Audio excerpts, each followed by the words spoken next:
रुकवाने का काम किया है। उसके बाद भी जब इन लोगों ने रुकवाने का काम किया, ये भी नहीं बल्कि वो मिट्टी भराई का भी लगभग 300 करोड़ का मिट्टी भराई का जो टेंडर की प्रक्रिया भी हम लोगों ने शुरुआत कर दी थी। यानी जो ज़मीन को जो भरने की जो कार्रवाई होती है वो भी शुरुआत कर दी गई थी। उसके बाद जो है इन लोगों ने रद्द कर दिया। रद्द करने के बाद हमको जब सूचना मिली तो हमने खुद मंडविया जी से बात की और मंडविया जी ने कहा, हमने बात की भाई इसमें राजनीति जो है बीच में नहीं आना चाहिए, लोगों के भलाई के लिए है, दरभंगा के भलाई के लिए है, वहाँ के लोगों को आवागमन की सुविधा हो, जाने आने में दिक्कत ना हो, इसलिए ऐसा स्थल आप लोगों को हम लोगों ने दिलाने का काम किया और निःशुल्क। फिर भी मंडविया जी कहते हैं ठीक है हम इस बात को देखेंगे। और आप देख सकते हैं प्रधानमंत्री जी अगर इस तरह का बात बोल रहे हैं, वहाँ तो ये लोग रद्द कर रहे हैं एम्स को।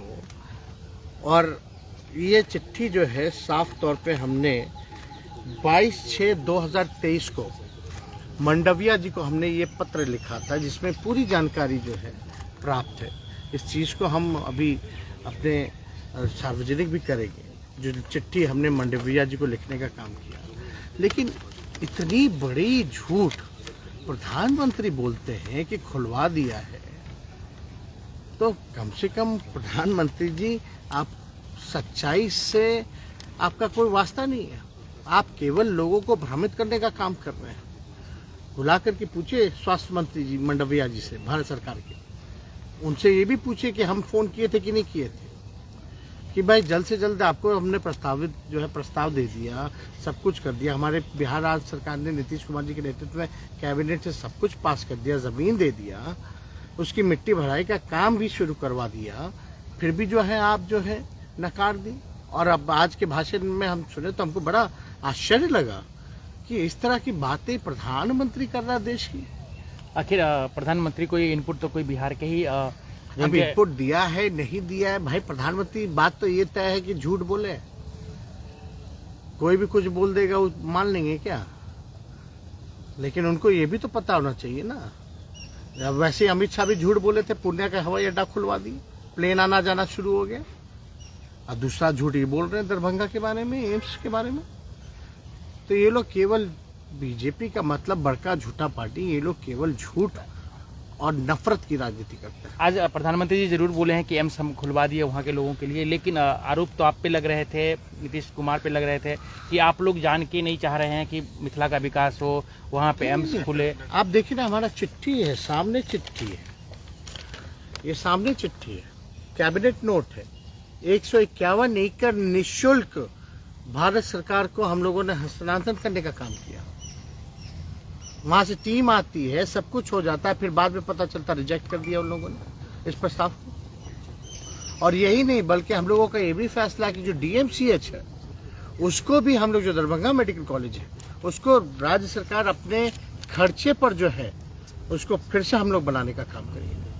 तो हम लोग तो काम कर ही रहे हैं। तेजस्वी जी कैसे देख रहे हैं जिस तरीके से मणिपुर को लेकर पार्लियामेंट में हुआ, आज प्रधानमंत्री कह रहे हैं कि अपोजिशन नहीं चाहती थी कि बहस हो, इसलिए वो लोग बाइकआउट किए और जो भी हो, क्या? नहीं, बेकार की बातें हैं। साफ साफ अपोजिशन की यही मांग थी कि भाई कमेटी बनाइए सर्वदलीय, प्रधानमंत्री जी के नेतृत्व में चलिए मणिपुर। प्रधानमंत्री जी आखिर क्यों नहीं गए? राहुल गांधी जी जा सकते हैं, विपक्ष की टीम जा सकती है, तो प्रधानमंत्री जी क्यों नहीं गए मणिपुर? और हालात को सुधरना चाहिए, बल्कि और बिगड़ता जा रहा है वहाँ के हालात। तो क्या उन्होंने एक्शन लिया, क्या किया?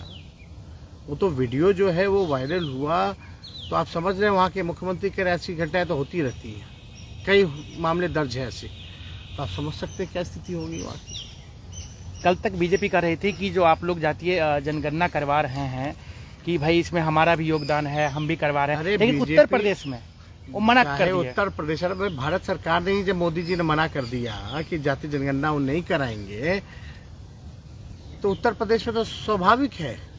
ये बीजेपी के लोग, यहाँ जो बिहार वाले हैं कहते हैं कि हम लोग चाहते हैं, तो भारत सरकार भी, बीजेपी के लोग जो है मना कर रहे हैं, प्रधानमंत्री जी ने मना कर दिया। अब जो है यूपी सरकार ने मना कर दिया। किसकी सरकार है? तो ये बीजेपी के लोग तो चाहते ही नहीं थे कि जातीय आधारित गणना हो, जो हम लोग सर्वे करा रहे हैं, ये लोग नहीं चाहते थे। वो तो कोर्ट का निर्णय आया है तो हम उसका फैसला का स्वागत करते हैं और काम जो है अपना शुरू है। एक अंतिम सवाल, अगर आप लोग का अलायंस INDIA ये जो इंडिया है, जिसको प्रधानमंत्री घमंडिया भी बोलते हैं, क्या अगर ये 2024 में आती है तो क्या आप पूरे देश में इसके लिए कहेंगे, जो भी वहाँ पे PM बनेंगे, कि भैया जातीय जनगणना जो है पूरे देश में कराया जाए? नहीं, होना ही चाहिए। और आपको ये भी पता होना चाहिए, जो पिछली बैठक हमारी बैंगलोर में जो हुई, जो हम लोगों ने बाकायदा जो रिटन स्टेटमेंट हम लोगों ने जो सार्वजनिक किया, उसमें जो बैंगलोर में जो बैठक हुई इंडिया की, उसमें भी बताया हुआ, जॉइंट स्टेटमेंट में भी बात रखा गया कि कास्ट सेंसस जो है होने चाहिए। एक अंतिम सवाल और है सर कि जिस तरीके से सदन में हमने देखा कि आपके परिवार को बिहार का नाम लिया गया, कहीं ना कहीं टारगेट किया गया। आपने बिहार को तो टारगेट किया ही जाएगा, तो बोला ही जाएगा, और हर तरीके से कोशिश ये लोग करेंगे। अपने जो इनके संवैधानिक जो एजेंसियां हैं उसका भी दुरुपयोग करेंगे, जांच एजेंसियां जो है उसका भी दुरुपयोग आने वाले दिनों में देखिएगा ये लोग करेंगे। बिहार में करेंगे, पक्का करेंगे, 110% करेंगे। तो वो आप ही के खिलाफ करेंगे? अरे भाई, किसी ऑपोजिशन के खिलाफ करेंगे, हमारे खिलाफ कोई नई बात है। हम तो कहते हैं दफ्तर खोल लीजिए ना भाई, करते रहिए, हमको कोई फर्क पड़ रहा है, लेकिन हर लोगों को तंग करेंगे जो खिलाफ कहेंगे।